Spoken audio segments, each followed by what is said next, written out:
ಎಲ್ಲ ಸ್ಟಾರ್ ನಟರು ಈಗ ಪ್ಯಾನ್ ಇಂಡಿಯಾ ಚಿತ್ರಗಳತ್ತ ಗಮನಹರಿಸುತ್ತಿದ್ದಾರೆ. ರಾಕಿಂಗ್ ಸ್ಟಾರ್ ಯಶ್ ಅಭಿನಯದ KGF ಚಾಪ್ಟರ್ 1 ಚಿತ್ರ 2018ರಲ್ಲಿ ದೇಶದಾದ್ಯಂತ ಬಿಡುಗಡೆಯಾಗಿ ಧೂಳೆಬ್ಬಿಸಿತ್ತು.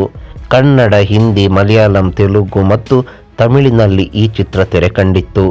ಈಗ ಇದೇ ರೀತಿ ಅಲ್ಲು ಅರ್ಜುನ್ ಅಭಿನಯದ ಪುಷ್ಪ ಸಿನಿಮಾ ಕೂಡ ಪ್ಯಾನ್ ಇಂಡಿಯಾ ಮಟ್ಟದಲ್ಲಿ ಬಿಡುಗಡೆಯಾಗಿದೆ. ಗಲ್ಲಾ ಪೆಟ್ಟಿಗೆಯಲ್ಲಿ ಈ ಸಿನಿಮಾಗಳು ಮೊದಲ ದಿನವೇ ಉತ್ತಮ ಗಳಿಕೆ ಮಾಡಿವೆ.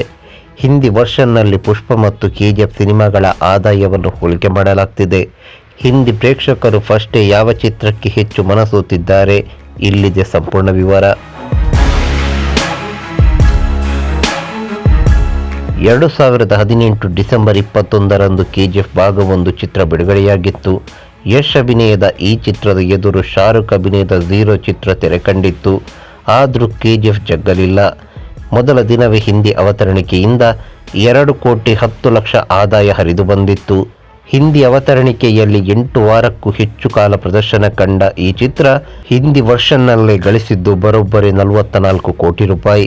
KGF ಭಾಗ 1 ಚಿತ್ರಕ್ಕೆ ಹೋಲಿಸಿದರೆ ಪುಷ್ಪ ಗಳಿಕೆ ಕೊಂಚ ಜಾಸ್ತಿಯೇ ಇದೆ. ಮೊದಲ ದಿನ ಈ ಸಿನಿಮಾದ ಹಿಂದಿ ಅವತರಣಿಕೆ ಅಂದಾಜು 3 ಕೋಟಿ ರೂಪಾಯಿ ಕಮಾಯಿ ಮಾಡಿದೆ.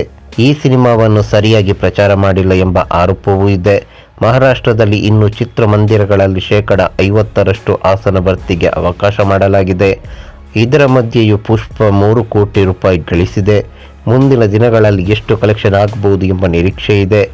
ವಿಮರ್ಶೆಯ ದೃಷ್ಟಿಯಿಂದ ಪುಷ್ಪ ಚಿತ್ರ ಸೊರಗಿದೆ. ಅದ್ದೂರಿ ಮೇಕಿಂಗ್ ಮತ್ತು ಆಕ್ಷನ್ ದೃಶ್ಯಗಳನ್ನು ಹೊರತುಪಡಿಸಿ ಈ ಸಿನಿಮಾದಲ್ಲಿ ಬೇರೇನೂ ಹೈಲೈಟ್ ಆಗಿಲ್ಲ ಎಂಬ ಅಭಿಪ್ರಾಯ ವ್ಯಕ್ತವಾಗಿದೆ.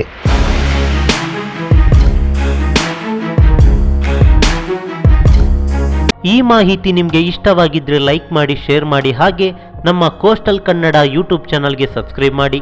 ನಮ್ಮ ಹೆಚ್ಚಿನ ಅಪ್ಡೇಟ್ಸ್ಗಳಿಗಾಗಿ ಕೋಸ್ಟಲ್ ನೆಟ್ವರ್ಕ್ ಇನ್ಸ್ಟಾಗ್ರಾಮ್ ಪೇಜ್ ಹಾಗೆ ಫೇಸ್ಬುಕ್ ಪೇಜ್ಗೆ ವಿಸಿಟ್ ಮಾಡಿ. ಧನ್ಯವಾದಗಳು.